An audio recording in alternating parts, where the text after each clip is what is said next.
बंगला असो वा रस्ता, कोणतेही कॉन्क्रीट बांधकाम विश्वासाने वापरायचं, गुणवत्तेची हमी देणारं 100% German technology, ultra premium concrete, वेळ पैशाची बचत शिवाय मजबूतीची खात्री। हाय स्पीड बांधकामासाठी M5 क्यूब ते M60 क्यूब पर्यंत ready mix concrete. Shri Samarth Dhondiraj Maharaj ready mix concrete private limited, Andhali Phata, जुना सातार रोड, पलूस। संपर्क रुपेश चव्हाण 99 75 95 79 32 आणि राहुल दळवी 86 00 75 72 58।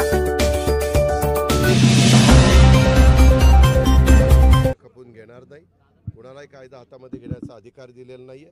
ही घटना आत्ताच घडलेली आहे, तर मी ताबडतोब CPशी त्या ठिकाणी बोलतो आणि जे कोणी तिथं CCTV कॅमेऱ्यात किंवा कोणी ते बघितलेले असतील त्यांच्यावर पुढची कडक कारवाई ही करण्याच्या बद्दलच्या सूचना देतो।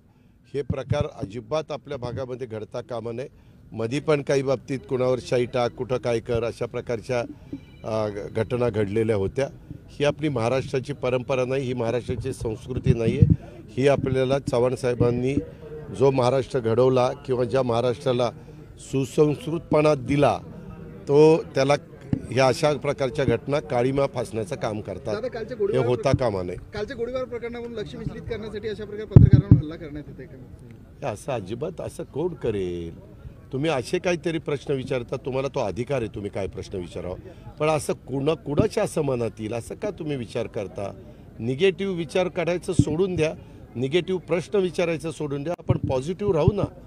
आपण सगळे आज देशाचे पंतप्रधान एवढं त्या ठिकाणी रात्रंदिवस काम करतायत, देशाला पुढे नेण्याचा प्रयत्न करतायत, सतत चांगली भूमिका मांडण्याचा प्रयत्न करतायत। अशा वेळेस आपण पण त्या सकारात्मक विचार करावा असे माझी विनंती आहे।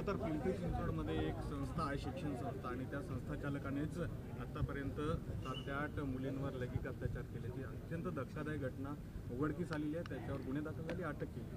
आपल्या महिला आयोगाच्या अध्यक्षा अजूनही या घटनेच्या संदर्भात माहिती घेत नाहीत, घटनास्थळी आले नाहीत। या सगळ्या संदर्भात माझ्या माहितीप्रमाणे त्यांनी ह्याची सगळी माहिती घेतलेली आहे आणि त्याच्यावर कडक कारवाई करण्याच्या सूचना दिलेल्या आहेत। वाटल्यास मी त्याच्याबद्दलचे लेखी पत्र पण आपल्याला दाखवू शकतो। तुमचे जे समर्थक आहेत इंदापूरमधले वीर धवल जे आहेत, त्यांनी या ठिकाणी मागणी केली आहे की सुनेत्रा वहिनींना बारामतीच्या लोकसभेची, तुम्हाला काही माहिती नसतं, तुम्ही पत्रकार आहे म्हणून तुम्हाला मी रिस्पेक्ट देतो। वीर धवल जगदाळे हे दौंड तालुक्यातले आहेत, त्यांचे आईवडील दोघंही माजी आमदार होते आणि इंदापूर तालुक्यात त्याचा काडीचा संबंध नाही, त्याच्यावर ते दौंड तालुक्यातले आहेत। कुणी काय मागणी करावी हा ज्याचा त्याचा अधिकार आहे। शेवटी पक्ष त्याच्याबद्दलचा निर्णय कोणाला उमेदवारी द्यायची ते घेईल।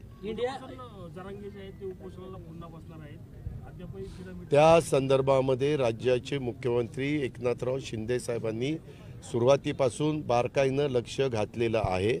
त्यांनी मागे छत्रपती शिवाजी महाराजांची शपथ पण घेऊन दसऱ्याच्या शुभमुहूर्तावर सांगितलेलं आहे। पूर्ण यंत्रणा त्यांनी कामाला लावलेली आहे। हे सगळं काम चालू आहे। नुसती उद्घाटन नाही झाली, भूमिपूजन झाली, लोकार्पण झाली आणि उद्घाटन झाली। आज झालं विचारून, आज आपण सकाळी आयुक्तांना घेऊन जवळपास 350 कोटी रुपयाच्या वेगवेगळ्या प्रकारचं फायर ब्रिगेडच्या छोटी वाहनं, मधली वाहनं, मोठी वाहनं, 70 मीटरपर्यंत 70 मजल्यापर्यंत ते फायर ब्रिगेडच्या शिड्या पोचू शकतील अशा प्रकारची 14 कोटी रुपयाची वाहनं, असं सगळं घेण्याचं नियोजन केलेलं आहे। आपल्या इथं पुण्यामध्ये सूर्या हॉस्पिटल हे बर्निंगच्या केसेस आल्या तर तिथं होतं। आपल्याही दवाखान्यामध्ये वेगवेगळे दवाखाने YCM असतील, तेरगावचा असेल, भोसरीचा असेल, असे वेगवेगळ्या दवाखान्यात वेगवेगळ्या सुविधा आपण देतोय। ह्या संदर्भामध्ये सुविधा खास नुसतं बर्न झालेल्यांचं हॉस्पिटल म्हणून नाही, परंतु हॉस्पिटलमध्ये हा विभाग हा आपण दिलेला आहे, तो अधिक सक्षम करण्याचं सूचना देण्यात येते। पिंपरी चिंचवड महापालिका 550 कोटीचं कर्ज घेत आहे विकास कामासाठी, हे आवश्यक आहे का? का नेहमी ज्याच्यातनं एखादी गोष्ट आत्ता जर केली आणि ती 500 कोटीला झाली, एक महत्त्वाचा प्रकल्प, आणि 5 वर्षांनी घ्यायचं ठरलं तर तोच प्रकल्प 1000 कोटीला जातो। किती? 1000 कोटीला। जर आता आम्ही पण सरकार चालवतो, केंद्र सरकार मोदी साहेब चालवतात, मी अर्थमंत्री म्हणून तुमचा जवळपास 6-7 वर्ष काम करतोय, त्याच्यामुळं आम्ही देखील उद्याच्याला समृद्धी महामार्ग आहे 45,000 कोटीचं आपण त्याच्यात पैसे उभे केले, काही कर्ज रूपाने केले, काही आपण वेगवेगळ्या गव्हर्मेंटच्याच असणाऱ्या संस्थांमधनं घेतले आणि तो समृद्धी मार्ग झाला. तो आत्ता करायचं म्हटलं तर कितीचा झाला असता? 1 लाख कोटीचा. तो झाल्यावर त्याच्यातनं रिटर्न सुरू झाले टोलच्या निमित्तानं. आपला पुणे मुंबई एक्सप्रेस हायवे आम्ही 2000 साली सुरू केला, त्याच्यातनं त्या रोडची जेवढी किंमत आहे त्याच्यापेक्षा कितीतरी पटीनं रिटर्न्स आपल्याला रस्ते विकास महामंडळाला मिळाले, परंतु आपण त्याच्यातनं दुसरे रस्ते करण्याचा प्रयत्न केलेला आहे. तेव्हा असे काही कामं असतात की त्याच्यातून आपण ती कामं आत्ता जर करून घेतली तर ती रिजनेबल दरामध्ये होतात. फक्त त्या संस्थेचं काढलेलं कर्ज कुठलाही ताण त्या अर्थसंकल्पावर न येता रिपेमेंटची ताकद असेल तर अशा गोष्टी केंद्र सरकार करत असतं, अनेक राज्य करत असतात. आम्ही देखील महाराष्ट्रामध्ये एकंदरीत केंद्राने ठरवून दिलेलं आहे की तुमचं एकंदरीत उत्पन्न किती आहे, त्या उत्पन्नाच्या किती टक्के तुम्ही कर्ज काढलं पाहिजे आणि आपण त्यांनी घातलेल्या मर्यादेमध्येच आहोत. महाराष्ट्र म्हणून महाराष्ट्राचं उत्पन्न आता महाराष्ट्राचं बजेट 6 लाख कोटीपर्यंतचं जातं. आमचं GSTचं उत्पन्न आमचं म्हणजे आपल्या सगळ्यांचं 2 लाख कोटीच्या पुढं त्या ठिकाणी जातं GSTचं उत्पन्न. ह्या सगळ्या गोष्टी आहेत.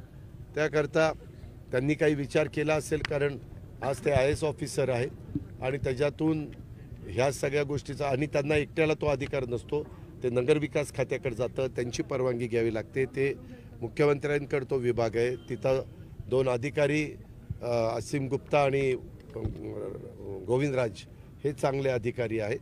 ह्या सगळ्याचा विचार नितीन करीर त्यांना हे सगळ्या गोष्टी माहिती आहेत, ते चीफ सेक्रेटरी आहेत. त्याच्यामुळं TDRच्या प्रकरणामध्ये खरं तर खूप वेळ होतोय, स्थगिती दिलेली आहे डेपोला, मग त्याची जी किंमत वाढणार आहे त्याचा मोठा मुद्दा कशाची किंमत वाढणार? डेपो संदर्भामध्ये कशाची किंमत वाढणार? त्या कामाची किंमत वाढेल ना. स्थगिती किंमत एक मिनिट आपण TDRच्या बदल्यात त्याच्यातनं करून घेत होतो, त्याचा किंमत वाढण्याचा काडीचा संबंध नाहीये. प्रकल्प खूप उशीर होईल. नाही, उशीर होईल त्या ह्याचा होईल ना. त्या एक म्हणजे तुम्हाला तो TDR दिलेला तेच पाहिजे का नको पाहिजे? कारण इतके दिवस सगळा गोंधळ घातला की इथं बोगस प्रकार झाला, इथं भ्रष्टाचार झाला. आता तुम्ही असा प्रश्न विचारताय की ते किंमत न वाढून देता व्हावं असं तुमच्या बोलण्याचा अर्थ निघतो. कशामुळे घातली तेच पुढे येत नाही दादा. स्थगिती एक मिनिट, मी आणि देवेंद्र फडणवीस साहेबांनी त्याच्या संदर्भातली स्थगिती देण्याच्या बद्दलच्या सूचना दिलेल्या आहेत. आम्हाला त्याच्यामध्ये काही व्यवस्थितपणे जो हिशोब करायला पाहिजे तो केला गेला नाही अशी आमची धारणा झाली, म्हणून आम्ही स्थगिती द्यायला सांगितली. अमोल कोल्हेंना तुम्ही या ठिकाणी आव्हान दिलं होतं, आता त्यांची उमेदवारीची घोषणा जी आहे ती झालेली आहे. ठीक आहे, ठीक आहे. निवडणुकीमध्ये घोषणा होतात, त्यांनी त्यांचा उमेदवार उभा करावा, महायुतीचा उमेदवार उभा करेल आणि जनता ज्याला निवडून द्यायचं त्याला निवडून देईल. मात्र एक जनतेचा कल दिसतोय, तिसऱ्यांदा या देशाचं पंतप्रधान नरेंद्र मोदी साहेबांना केलं पाहिजे असा म्हणणारा भारतातला बहुसंख्य मतदार आहे, हे साधारण पाहायला मिळतं.